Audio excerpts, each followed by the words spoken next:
Trauma is presented by the Complex Trauma Training Center. I'm your host, Emily Ruth, and I'm so glad you've joined us today.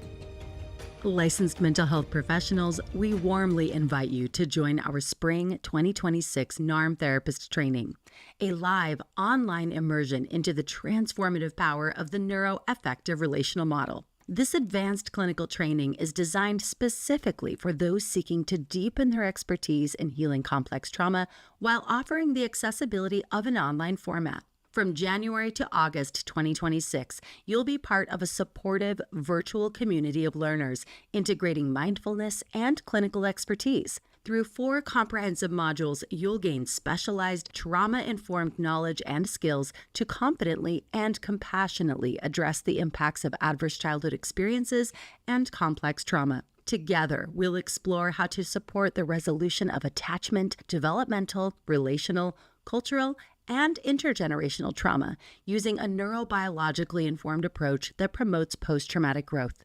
Embodying professional and personal growth, you'll become a catalyst for transformation in your practice and community. Enrollment is now open for licensed psychotherapists, counselors, social workers, psychologists, and other mental health professionals, as well as graduate trainees and interns working toward licensure. Visit complextraumatrainingcenter.com to learn more and secure your spot in this online training opportunity.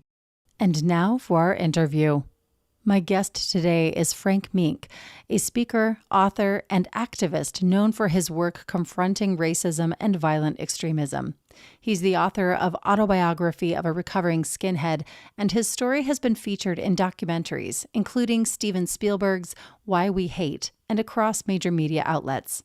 Frank is a co-founder of Life After Hate, supporting people leaving hate groups, and a recipient of the Anti-Defamation League's Civil Rights Hero of the Year Award.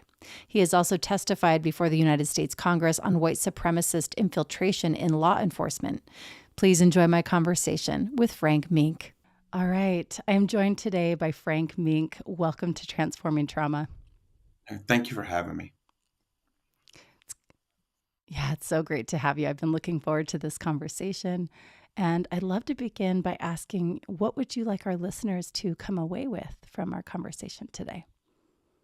I think I want people to take away, and they could do as they please. I don't tell anybody what to do anymore. It's the thing in my life. But the gift that I learned is that the trauma that I've been through, the best thing I get to do now is help somebody else, be of service to somebody else, right? I'm very active in the rooms of recovery. And the best thing you could do is when a new person comes into the rooms and they're talking about how they just lost their house and their wife is divorcing them and they lost their job and their license is suspended, and and I get to go, me too, man. That happened to me too. And we give people so much when you say that to them. When people are going through some really hard times and you say, me too, it makes people go, oh, I'm not alone. I'm not that crazy. Right. And it's the most powerful thing we get to do with each other as human beings. So whatever your trauma is, just know that somehow, some way it could be used to help another human being. It's beautiful. Thank you for sharing that, Frank. I'm really excited to kind of dig in here. And so for folks that might not be aware of your work, can you share a little bit about where you are, who you are, what you're doing? Oof, that's a long answer, but it's a good answer. Start with who you are. Who are you? Yes. So again, so most people know me as I'm a former white supremacist. I was a white supremacist back in the late 80s, early 90s, and then got out and then helped form organizations and groups to help get other people out of the far right and other extremist groups. So I did that for a long time. And then I got into recovery after many tries and fails at recovery.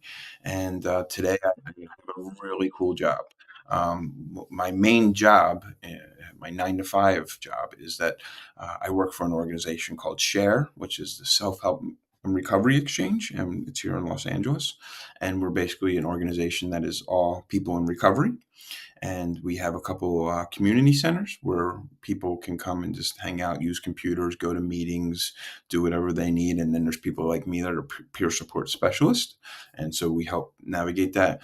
But the cool job that I have is that we've actually been contracted through Apple. And then, so I work at the Apple store by downtown LA, right by Skid Row. And whenever unhoused people or people that look like they're high or maybe not just not right come into the store, because Apple doesn't want to kick people out, um, they're secure. Me and I work with their security team. I act as a basically like a fake customer. And when they come in the store and they're either playing on a phone or playing on a computer or just charging their phone, I just go over and I just spark conversation. And then I have a book bag full of resources, places to go to meetings, places for housing, places for showers, some legal information if you need to get a hold of people that will help take care of bench warrants or any of that type of stuff. And so I just spark conversation and act as a so it's undercover recovery, and I get to do that on a daily basis in That my is work. so cool. I'm feeling so touched right now. Undercover recovery. That's so cool. I love it. Mm-hmm. I love it. So, and then I'm very active in. Some people know I'm very active in. I'm a religious person or I'm a spiritual person, and I'm also very active in. I believe that in our country we have an issue that people don't we don't talk about them enough, and it somehow has become political. But we have a really bad mass incarceration problem in America. Just so people understand, when I say that, the numbers are outrageous. Do you know that we have 30% of the world's women's prison population, but we're only 5% of the world's population? Right? And I believe a lot of that can be changed through police reform, traffic stop scenarios, looking to fill county jails. And people don't know this, but over the last 30 years, it used to be state prisons were here and county jails were here with numbers. And over the last 30 years, because of privatization and all different, the county jails have caught up to the prisons, and then we have private prisons. It's a whole. So one of the things I'm very active in is being involved in the communities that are trying to help curb mass incarceration, which is also a calling, I believe, from the God that I serve today. Thank you. Gosh, you're really involved. You're doing a lot of things, and so I want to just check in with you. What feels kind of top of heart in this moment? What would you like to? Where would you like to begin? Maybe. I'd like to begin is that I was born and raised with parents who were addicts, and um, for a long time that kept my addiction going, right? And I know this happens for a lot of people. I know I'm not special. Is that you know for a long time, deep down inside, I blamed like my addiction and my bad behavior or whatever. Was like, because look at where I was raised, and my parents didn't care, or da, da, da, da. And the thing that I had to learn later on in life, when I really got based into a real recovery, was that I learned that, what, my parents did the best they could. They just didn't know no better. And it sucks the way I was raised. It's absolutely sucks. But if I kept having that resentment inside of me, I don't truly heal. And that one of the ways I've learned to heal is that for me to truly heal is that I have to really be honest with my spiritual advisors in my life, with people that are also walking the road of recovery, like being honest with myself. That I only got better as the more honest that I was with myself Mm, and with others. And so, and I know sometimes that's really hard because uh, as human beings, sometimes we like to have resentments. Sometimes it's almost like a ball of yarn with a cat. Like, you just gotta, let me bat it around a little bit more this time.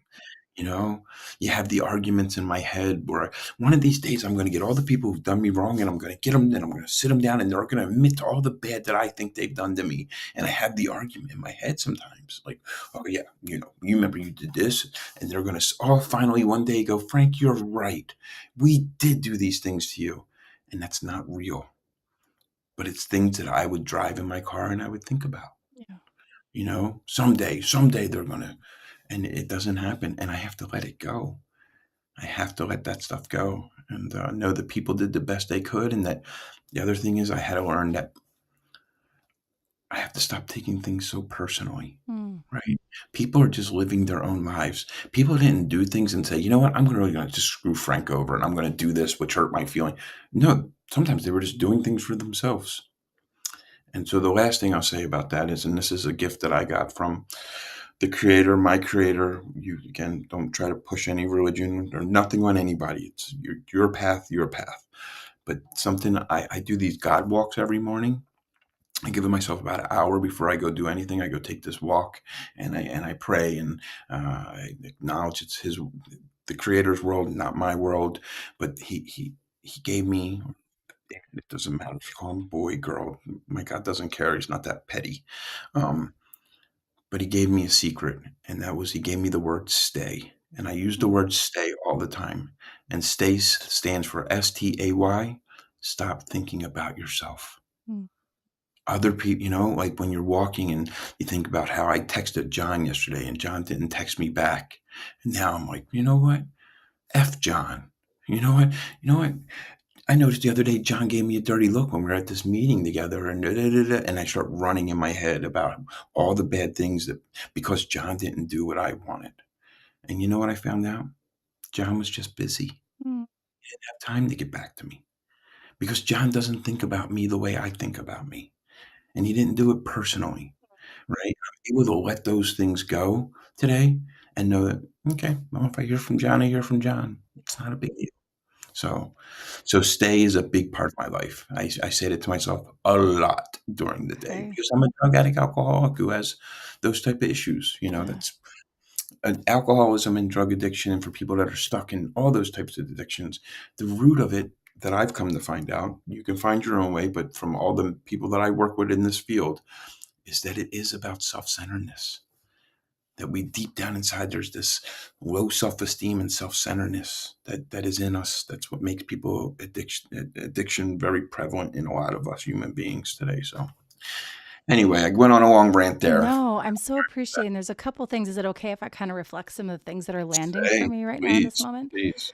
I'm thinking back to earlier when you were talking about like this pain, the pain of feeling like your needs were unmet or your childhood, your environment failed you. And I'm hearing you like speak to the legitimacy of that. Like it was legitimately a rough upbringing for you and speaking to this pain. And I wonder, maybe I'm jumping ahead and we can like come back to it if it feels right later. But I'm holding curious right now this idea of like what supported you to come from this place of feeling so much pain to being able to feel compassion for your parents, for example. But obviously your life story, there's so much that we want to talk about. And I wonder if that's, so I'm sort of just putting that theme on the table of like, Okay. how did you move from this place of really feeling into the pain to being able to feel compassion, not only for yourself, but for others? So maybe that's something we can talk about. Sure, sure. If you want, we can Yeah. go in the DeLorean now and go in the future, or we can. Well, maybe, okay, so let's hold that because I realized I started talking about, I'm like, well, I actually think this relates to some other things that we want to talk about. So Sure. would it be okay if we kind of continued forward with your story? So you mentioned you had a really rough upbringing. Can you Yes. continue from there? Like what did life look like into maybe your teens and your 20s? Yeah, so when I was about 14, I got into this group of, again, I was passed back and forth between mom and dad, two different neighborhoods in Philly. I wound up at 13 settling with my dad in a pretty rough neighborhood, went to an all black school, fist fighting with black kids all the time. Not, I mean, I had some friends at school too, but it was a rough school in a really rough neighborhood. And that summer, I had the opportunity to go into the foreign country of Pennsylvania, where I had a cousin who was kind of involved in this neo-Nazi white supremacist stuff, and I started hanging out with these guys, and I was like, you usually talk all this racist stuff, and most of them don't really live around black people, so I was like, I.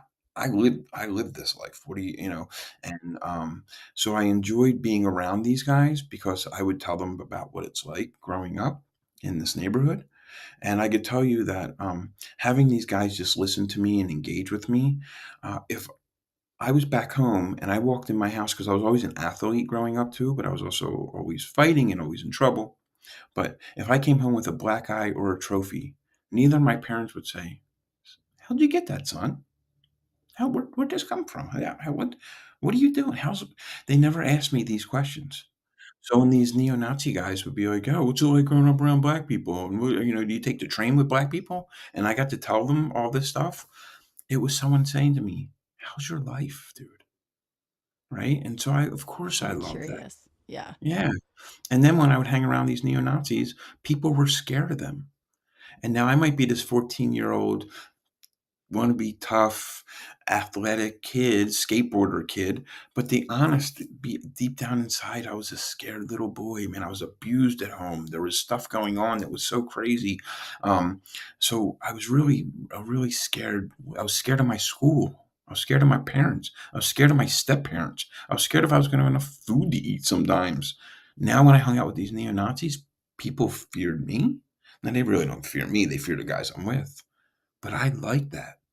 And I know there's listeners going to say, that's sick. I wasn't well. I wasn't well. There was something not right.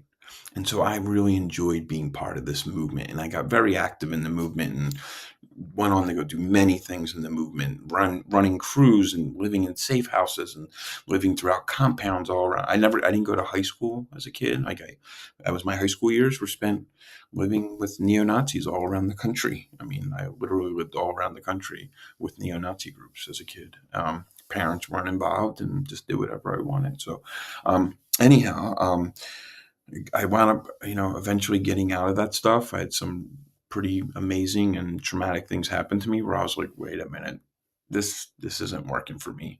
And just to put it in a real easy way, imagine truly believing that just because of the color of my skin and my heritage, I'm better than another human being on this planet is so ignorant to me now. But back then it was the core of my being, right? I got to be proud of something that I had nothing to do with.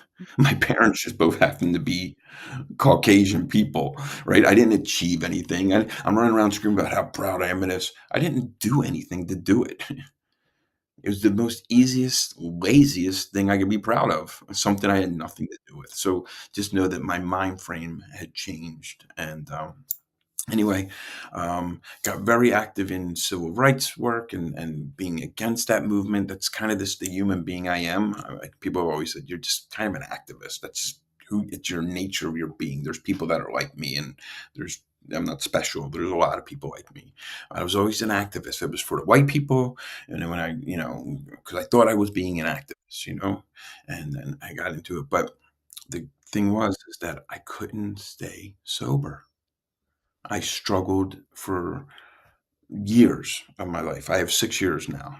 So it wasn't like when I was in the neo Nazis, we couldn't do drugs. I was part of this movement that was very anti-drug, with a lot of drinking, and I was an alcoholic, big time alcoholic. And then when I got out of the neo-Nazi movement, I was like, oh, I can do drugs now. It was like this new freedom. And of course, hear about people that like have abusive homes or very confined parents. And then when they finally get out, they go crazy, right? And that's what I almost was. And then I picked up a bunch of very bad habits with that. Um, and would get clean time. I would get sober. I was in rehab so many times and just couldn't get it, and struggled. And for anyone that's listening who have people that are in addiction in their lives, or if you're it yourself, I was so tired of. I would get sober for a little bit and I would build up a big, beautiful life and do great things. I mean, I really was doing some amazing things. Like God was allowing me to do these things. And then I burn it down in front of everybody. And that truly hurt the people around me. And I didn't mean to be that guy. Just as many people that might listen to this, we don't mean to be those people. I didn't mean to hurt the ones around me. I just kept slipping. And it's, I didn't have the willpower that people talk. I didn't have it. I don't even know who Will is. My name is Frank. So when people talk about willpower, I'm like, I have no idea what you're talking about. It just wasn't there. And so finally, I burnt my life to the ground about 6 years ago, one last time. lost everything. I was a hockey coach, I loved that job. I had so many amazing jobs in my life. For an uneducated person, I worked in radio. I worked for professional hockey teams. I helped run civil rights organizations. Um, I coached competitive hockey, like traveled with teams all over the country. Didn't even have competitive hockey coaching experience until I got the job. And anyway, and was speaking all around the world about anti-Semitism and de-radicalization, and was doing interventions on neo-Nazis. And again, kept burning these things down to the ground. Burnt my marriage to the ground. And so, fast forward on the end was um, 2014, probably the worst 5 years of my life started. Now, you would think the neo-Nazi stuff and the prison stuff and growing up horribly was the worst years. It wasn't. I was married with children. I lived in Iowa. I had a big house. My wife was, a person working in the financial industry. I'm running around writing a book. I wrote a book about my life, and which done pretty well. And um, uh, speaking and hockey and all this stuff. And then my son dies in a car accident. And then my mom dies of a fentanyl overdose. Then my best man at my wedding kills himself. And then his older brother somewhat killed himself, basically drank himself to death, and slow killing of himself.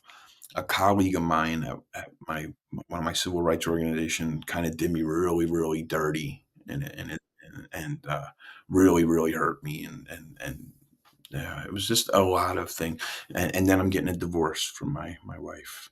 This is like this 5 year span where I'm again in the midst of it. I'm like working with Steven Spielberg on documentaries. I'm doing this, but at home, and my foundation was just shaking and shattering, and I couldn't stop it. And then I started using again.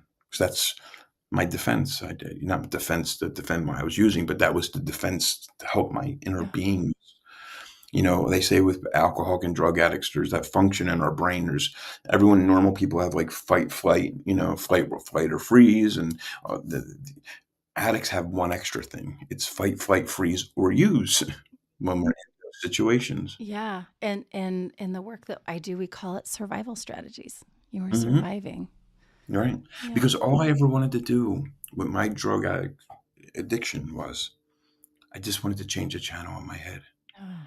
Because, and I don't know if it's okay to curse, but this is the best way I can describe it. So I'm just going to say it. In my head, and this goes for a lot of drug addict alcoholics and other people with these type of issues, is that in my head, I'm either I just bounce back and forth, and and most of the time, if I'm not using my drug of choice or indulging in that behavior, I feel like a piece of shit because I've already done harm and done damage, and I can't get rid of that. Or when I start to use, I said, "All right, things are good. Things are good. This is cool." And so anyway, that really spun out into a moment that I had in a car, where lost everything again. And this is where I hope a lot of people with addictions come to this moment, because this is the key, I believe, for people to truly get recovery. Was I sat in that car, I sat in a car, and I couldn't go home anymore. Just everything was gone. And as I sat in this car, I screamed out to God, because for the first time I realized it's all me. This is all me. It's not my parents, the way they raised me. It's not that I grew up around thugs as a kid and thought they were the cool men in my life. That all happened, but that's not their fault. It's not the fault of my wife, who, for whatever reasons, because of my addiction and because of her reasons, whatever. I don't need to bring her story into it, but because of some things, we're getting a divorce. It's on me. And in that car, I was screaming up to God to please kill me, because I couldn't take this pain anymore. I was screaming, and it was just this most surrealist moment in my life where I had the gift of desperation, the God, gift of desperation. And I had this little moment with God, as I screamed up to him to please kill me. And he said, "Nope, I got a job for you." And, and that was the spiritual experience, what started to my spiritual awakening. So, Wow, Frank, I'm so thankful that you're using your voice, that you're sharing your experience with us. It's so rich, and it's really I'm feeling touched. And I'm also just thinking about because I've read some of your work, and I was this the moment, the everything to lose and nothing to hold on to moment? Is that Mhm. Yep. okay? Everything was gone, and it Yeah. was either uh, change, like truly change, and actually there was this voice that came to me and was like, "Get to California, I work for you." And there was an older man here, and by the way, so people, I think I am wearing my kippah. In this time, I also found out I was Jewish through DNA. So there had been this older Jewish man in Los Angeles that I met years and years ago through the rooms of recovery. I could be honest about that, where he had always told me he would help me. He's like, I can help men like you. You have this disease really bad. And I called him and said, okay, I'm going to come out, and basically you're going to be my recovering rabbi. Um, and I moved, and to this day, I talk to that man twice a day, once to twice a day. I talk to him. Um, uh, because yeah, I'm a grown man, but I have to talk to another grown man because I don't know how to do this thing. And in the last 6 years of working with this man and doing the recovery life and also adapting Judaism into my life, I've come to some real major life changing things that have made it that I just here to be of service. And I have literally the best life I could ever ask for right now. The last 6 years have been amazing. And it's all about a life of service, and that Hashem or God will take care of all the things in the background if I just go out and make sure I plan on being of service today to all his children struggling with whatever extremism, drug addiction, alcoholism, whatever might be your thing. I'm pretty versed in a lot of that stuff. And my job is just to be of service, not a know it all, just be of service. And I live really beautiful life. Just got married 5 months ago to an amazing woman, so who has her own story. And so, anyhow, that's what's happening in the Yeah. last 6 years.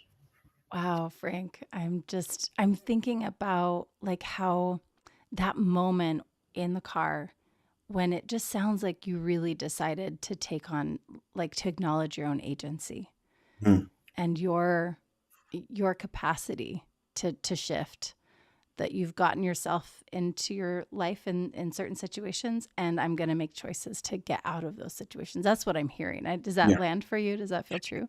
it does a little bit. I don't want to give myself too much credit Okay. because it's more, and I don't want to get too religious because I don't push it, but it was truly with a dependence upon a higher power.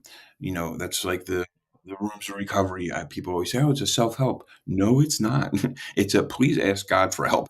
Mm. That's you know, and that's really what I mean. I can't take credit. Like I can honestly say I'm a tough guy. I'm a hockey guy. I'm a street fighter. All these great. I'm a tough guy. That happened to me on this earth, but the strength I never had. I never had. I had toughness, but I never strength. And now Hashem has said, "I'll give you some strength if you want to do this work for me." So I just can't take the credit. I don't know why. It's not. I did nothing but burn my own life to the ground many times over. So, but I get it. Yeah, but I mean, in that, I'm hearing that you chose to follow that path. You chose Yes. to kind of listen to the call. Maybe Yes. is maybe another way to Yeah. say it. Yep. And yeah, and things needed to change. And Yeah. that's right. Things needed to change. It wasn't going to stay the same. Um, you know. So yeah, and it didn't happen in that moment. That moment started it, where I was like, okay, I got to realize that I can't do. You know, the one thing I like to say about myself for the longest time, I was a self-deprecating narcissist. Try to do, that's Sure.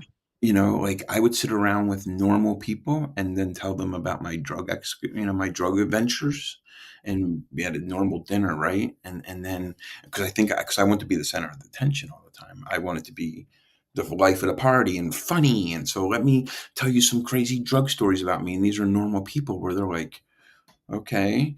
And then later on, one of the people would be at the table, be like, talking about, oh, we have this great opening at our business for this job. And I'm like, oh, I'm good at that. I should. And the guy would be like, didn't you just tell me all them stories? Like, I don't. No, and then I'm hurt.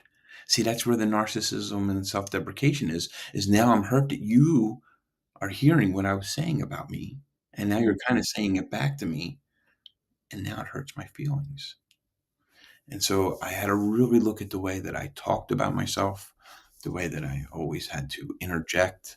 One of the things, I really learned, and this is something that I learned, and is that I really had to embrace what real humility is. Like I didn't know, I was one of those guys like, I'm so humble, let me tell you all about it, or and when I really learned, and this comes to my recovering rabbi, my sponsor, who said, you really need to embrace what humility is. This is about 2 years into my recovery. And so what I did, and anyone can do this, is on my God walks that I was talking about, I started listening to like different rabbis and different imams and different priests and you name it, all types of people that had great speaking things on YouTube about humility. And I would just listen to them on my God walk. And what was so great is I heard so many amazing things. But there was one key element I kept hearing, and that was be quiet. You don't need to always say something. You don't need to be the guy at the table always poking jokes at everybody. Or, like, just be quiet. And then I'm like, but how are people going to love me if I don't talk so much? And know what I noticed? People today really enjoy being around me, and I'm not the center of the attention, right? And if I act with humility today, I'm not humiliated by my behavior tomorrow. And that was a key for me, to not be humiliated by, oh, why did I tell that story? Oh, why did I say that at that party last night? Why did I do? If I just answer when people talk to me, add to their stories, ask deeper questions about what they're talking about. Don't always, whenever they say, well, and I did this, and I go, oh, well, I climbed that mountain too. Just be like, oh, that's great. And how'd you feel? You know, and people tend to enjoy being around me today. Frank, I'm just so struck by because we heard you say there was such a lack of curiosity in your childhood from your caregivers, from your parents. And I'm wondering what helped you make that shift from giving others something that you never received? Because I think that's a really big deal when we didn't receive that, curiosity or Mhm. genuine interest. It makes sense to me why for a long time it's like you needed that attention or you Mhm. needed that someone else to be curious about you. But I'm wondering what supported that shift for you. Do you have a sense of that? You know, I think what it was when I started to build my own self-esteem and my own, and worked on that low self-esteem, those little character defects in me, because that's what it was. Like, I know that what happened with my parents was bad, right? But that built a character defect in me for my own defense to be like, hey, look at me, and when I had enough self-esteem and uh, good knowledge of myself and some discernment, I was able to not have to go, "Hey, look at me," and, um, I don't know. I mean, it was just building a good, uh, you know, the lack of low self-esteem that started to build in me, or not a lack of, because that's a negative, but, it was that the self-esteem issues that I had, I started to work on them to where I know that if I talk too much, it's because I'm probably usually my own low self-esteem, and so I have good Right. self-esteem today. I have a Right. job, right? I have a job to do, and that is be of service to God. Go out, help His children, because there's a lot of spiritually sick people. Not judging. That's not a judgment of people. There's a lot of spiritually sick people, and my job is to say, hey, I was spiritually sick too, and so I just know I have that job today, and if I do that job, my self-esteem is good. So Yeah. I don't know. I'm That's a great thinking of you in question. the Apple store and just Yeah. like connecting with people that need that connection and helping them Mhm. find resources. And it just sounds like your heart is in such a place that you're recognizing that you feel good when you're having this kind of connection and when you're seeing people. I don't know the way you described maybe the way that you had to see people early on to sort of objectify. I don't know if that word lands for you, Yeah, yeah, but sure. that you've it seems like you've really shifted that and you can really see people for who they are and that you're seeing yourself for Mhm. who you are.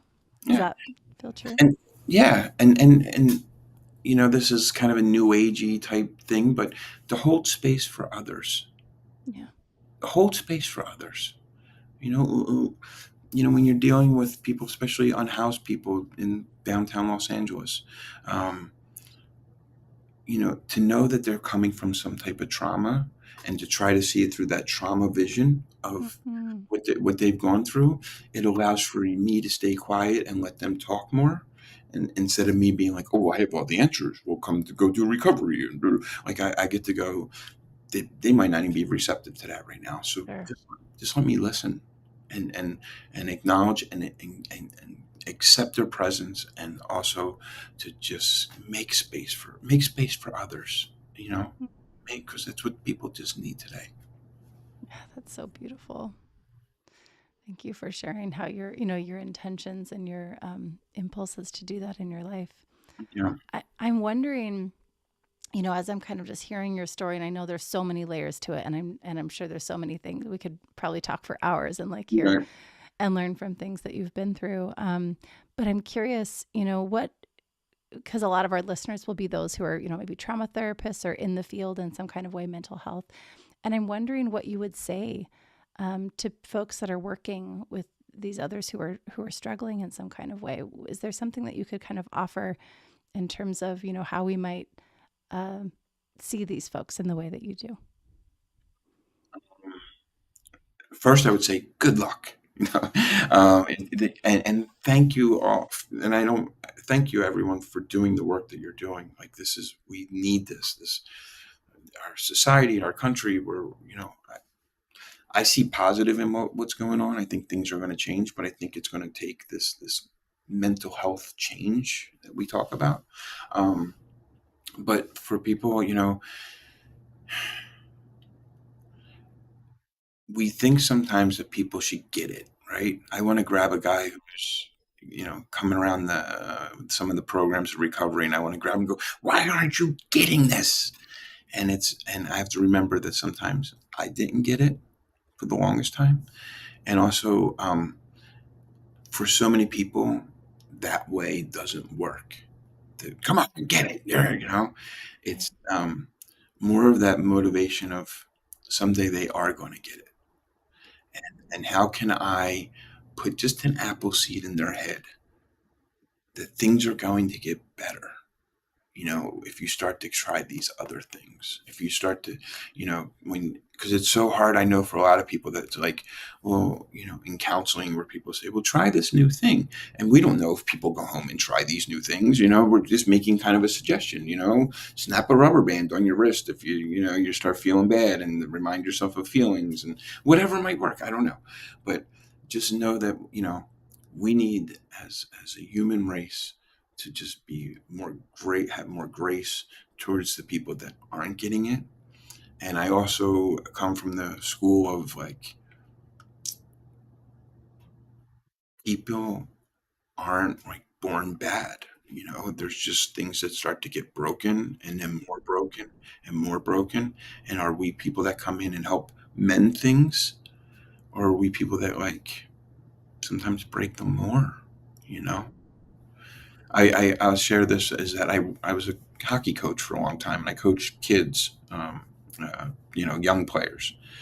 And there was a couple things that had happened. One was, I noticed that when I coached, and say a player did something wrong. Again, now I'm traveling with kids from Iowa down to Florida, go play in national tournaments, and people are spending tons of money, and there's all this wrapped up in this young person playing a game on ice or on a floor. Because I also coach roller hockey. But anyway, and I noticed that when I coached, when a player would make a mistake, I'd always bring them back, and you have to address the mistake, right? Because you want to get better.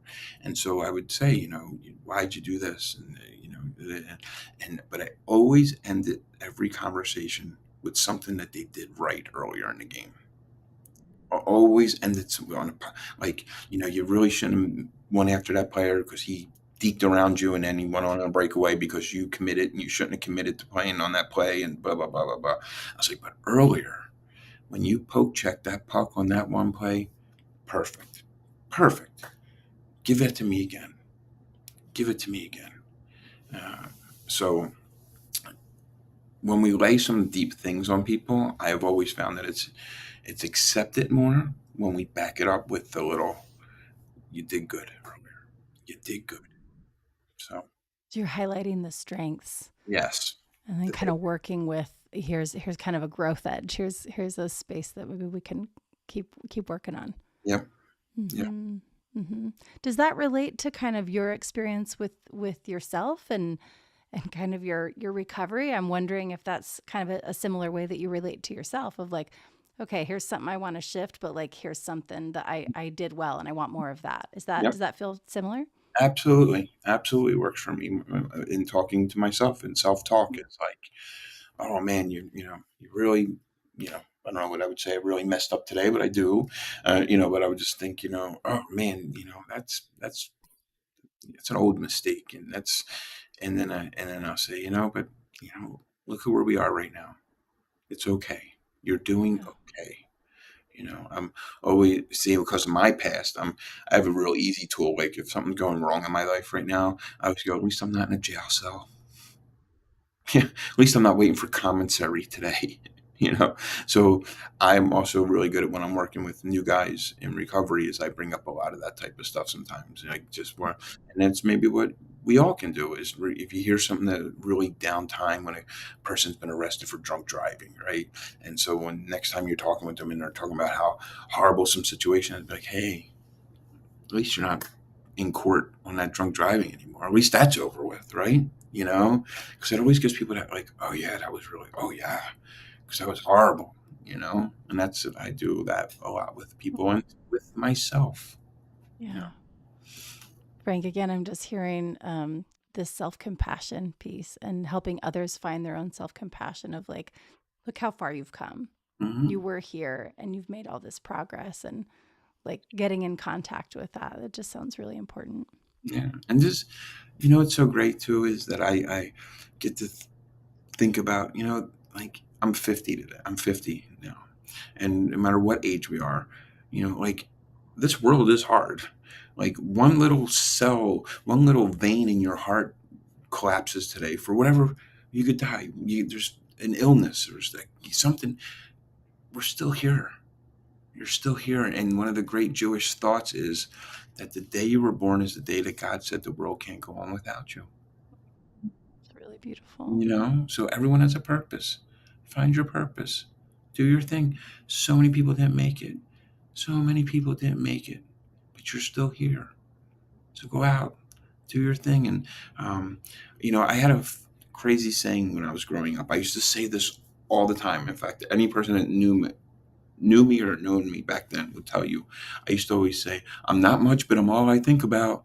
Right. I used to say that saying all the time. It was just like this. Someone said it when I was younger and I heard it and I run with it. And then when I got really in recovery and deep in the work that I get to do, I get to say this joke now where I go, I'm not much, but I'm all God gave me. Let me make the best of this thing and go out and just do the best job I can today. Yeah, it's really meaningful. I wondered if we could circle back for just a few minutes.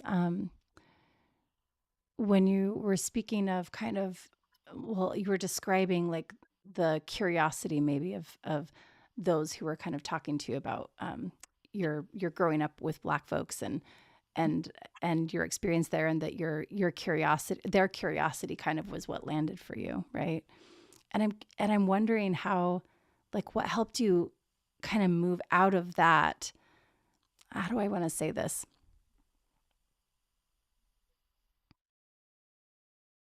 What helped you put a different priority on whose curiosity you were holding as most valid? Does that make sense? Because at No, some point you moved away from that, and I'm just wondering what supported that shift for you. my attention seeking, Okay. right? That's, good or bad or indifferent, seeking attention and a validation through others. Um, and again, the switch in that is that the validation that I get today in life, I guess, is I'm going to bring it back to the same thing is that it's about this service to others.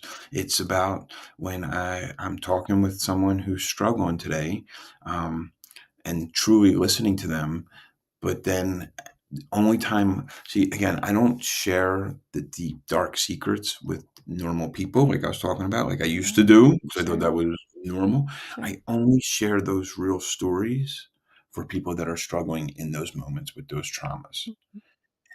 That's it. And that's where I feel best talking about those things. Like um, because I think other than that, I'm just kind of running around being braggadocious. I don't know. And so that's where that switched to me. And that switched again. Now, again, I was out of the neo Nazis now for 30 years. That only switched for me 6 years ago because I still did it. I still had that issue where I always had to have validation from other people in that way.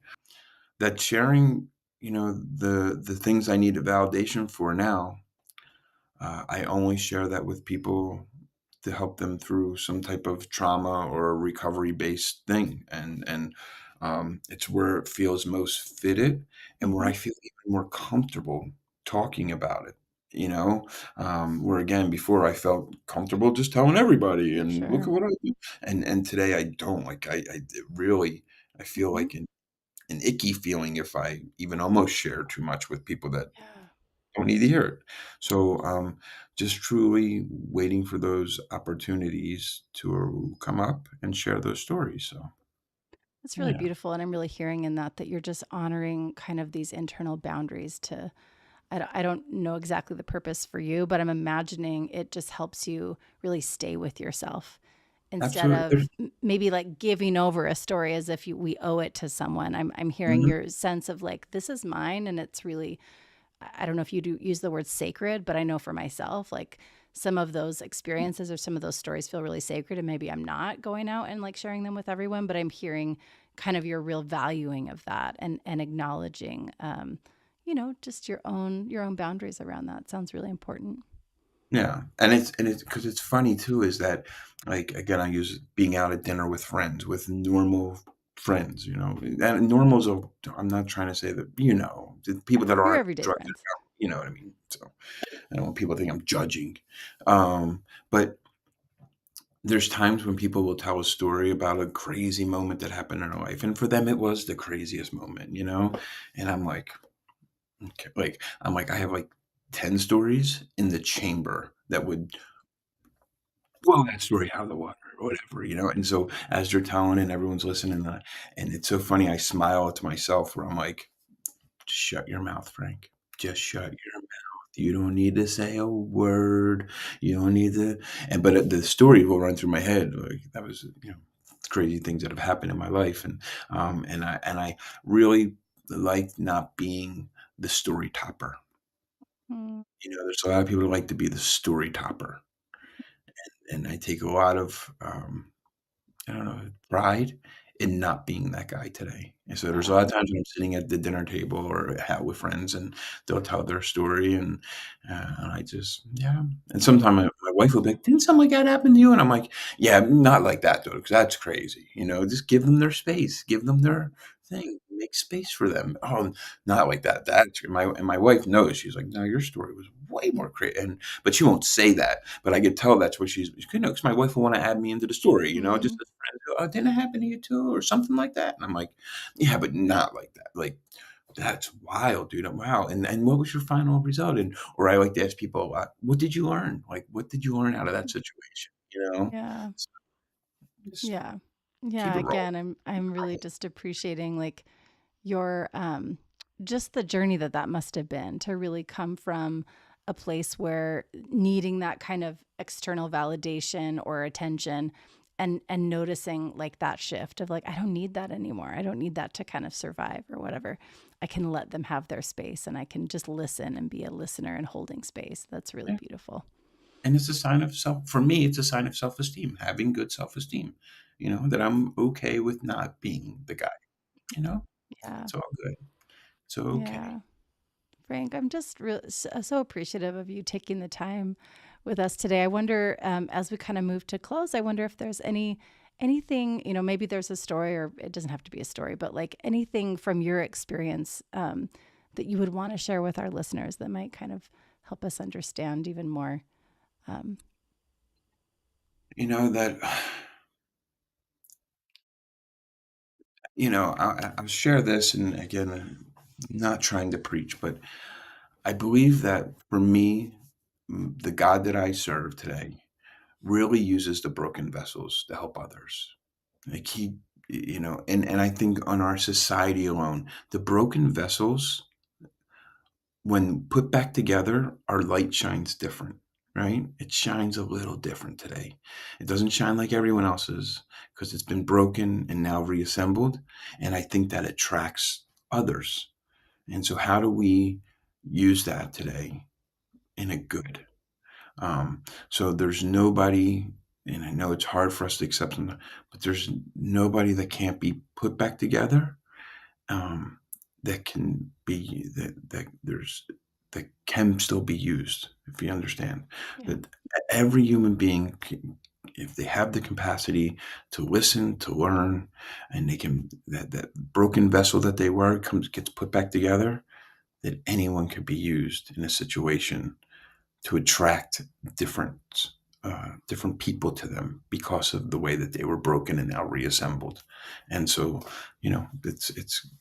it's people are not thrown away. Yeah. Don't we could all be put back together. So I love that. And it makes me think of what's the quote? The cracks are where the light gets in, right? yes, This yeah, idea of like when we're broken, like those are actually spaces where we can share our yeah, internal lights. That's what you said made me think of. yeah. So there, that's what I would say to people, and not even just to think that you're thinking outside of, but even yourself. People that are listening, like you don't have to just think I'm talking about other people. It can be you. There's things that happen in your life that have traumatized you, that have hurt you, that have broken you. Um, just know that those things could be the gift, and those are the things that, within the light shining through that broken vessel that's been put back together, it catches the eye of the person that needs to hear it or see it or be felt or be heard. Beautiful. Thank you so much, Frank. I really have enjoyed this conversation, and I wonder if there's folks that are really feeling, the words that you've said have really struck something in them. I wonder if there's a way folks can get in contact with the work that you're doing, or do you have a website, or what's out there of yours that you can kind of share with our listeners? Yeah, I don't have a website anymore. I used Okay. to, and I was like, but I'm on most social media Okay. network. So I just look up. I have a weird spelling last name, Meeink. So there's not. My family is the only family in the world with that last name. So you're not going to get mixed up if you find another Frank Mink. Okay. There's Okay. only There's only our one of family. you. Oh, the only one. Not much, but I'm all God I gave me, love right? that. I love So that. So reach out, and I'm always willing to talk with someone about addiction, about 12-step programs, all the different 12-step program. And the last thing I want to say, um, is that, so that's how people can get a hold of me. Great. But I just want people to know that how amazing the 12-step programs are. For people, some people are like, look, it's only 90 years old, the 12-step program. It only started 90 years ago. And it started because of the 21st Amendment. We can get into the whole history of it, but after they lifted prohibition, then only 2 years later, this group of alcoholics forms, which then later on, because of this 12-step format that they were written out and done, then we get Narcotics Anonymous, Overeaters Anonymous, Sex and Love Anonymous. There's over like can't even tell you how many anonymous groups there are that are all 12-step programs, and it's free. It's free. It's all around the world. When the pandemic happened, the 12-step programs came together, and there were Zoom rooms everywhere for people to get help. It's a gift. This is a gift. It's actually truly an American thing that we started and then gave to the world for free. And it's only 90 years old, and there's millions of miracles. So when you're helping people, I stress a lot is if they're struggling with addictions, the 12-step programs is one of the best solutions that we have. Maybe something will come along later. I don't know. I just know that it's one of the best solutions we have, and it's made millions of miracles. Children aren't afraid to go home because dad's drunk. They're not scared who's going to walk in the door tonight because they know he's coming home or coming home from a meeting, and he's got a couple years sober and he's become the good dad or a good mother. And man, it's a pretty amazing thing that we can do with each other. So Thank you so much for sharing that. I You really got it. appreciate it and appreciate the work that's happening in those rooms and the Yep, connections that are being made. That's an amazing resource. So thank you for sharing that. absolutely. Thank you. Awesome, Frank. Well, we again we appreciate your time and just so grateful for you taking it this morning. You got it. Thank you so much for having me. You take care. Thanks so much for joining us for today's episode. To find more information about our guest, check the show notes or visit us at complextraumatrainingcenter.com/transforming trauma. You can also connect with us in other ways. We are on Instagram, Facebook, and YouTube. As a mental health professional, your commitment to healing and growth inspires us. We at the Complex Trauma Training Center are committed to supporting you in your well-being and success. That's why we are honored to invite you to our Space Program 2026, an inner development program of support and self-discovery for therapists on the personal, interpersonal, and transpersonal levels. Running over 6 online sessions in 2026, this interactive experiential learning program is designed to support self-care and self-discovery for therapists exploring internally, relationally, and transpersonally. CTTC faculty will welcome you into a professional community of therapists that are seeking to create greater effectiveness and resilience in our professional lives. As CTTC faculty Brad Kammer says, the intent is that this program will help us not only become more effective therapists, but also love our work more. Please visit complextraumatrainingcenter.com and secure your spot in the 2026 Space Program. Thanks to Rig for producing and editing, to Tori Essex for our album art, and to Brad Kammer for the creation of this podcast. We look forward to building community and connection with you and changing the world by transforming trauma.